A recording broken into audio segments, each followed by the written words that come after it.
За повисоки плати за 1060 функционери се најдоа пари во буџетот. За вработените во јавниот сектор Бесими предлага зголемувањето да биде од идната година. На денешниот брифинг тој кажа дека досегашната плата му била 71.145 денари, а за април му се исплатени 125.960 денари. Примањата на Бесими пораснале за нешто над 50.000 денари, приближно колку што му е потребно на едно семејство за да ги покри основните трошоци во месецот. Кај некои функционери пак зголемувањето е поголемо, но Бесими тврди, сега не е најповолно време за усогласување и зголемување и на платите во јавниот сектор поради инфлацијата.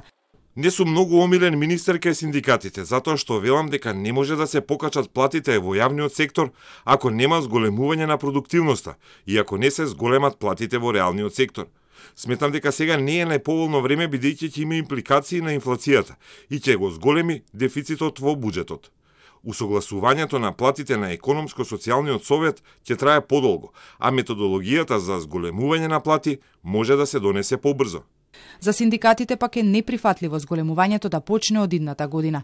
Ставот на синдикатот е многу јасен. Основниот коефициент за пресметување на платите да биде просечната плата, помножена со коефициентите, исто како за функционерите, и истата да почне да се применува исплаќа веднаш по потпишување на колективниот договор.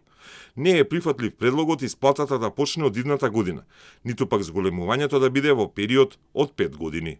Освен министерот Бесими, министерот Спасовски Викентов кажа со покачувањето колку е неговата плата. Мислам дека 153.000 е платата.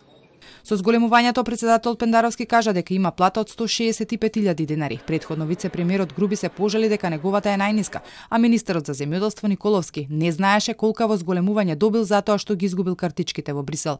Неодамна Уставниот суд укина одредба од Законот за плати за коефициентите на плати со кои се овозможи на јавно избраните функционери да им се зголемат платите до 78%. Според пресметките за зголемените функционерски плати, годишно се потребни над 15 милиони евра.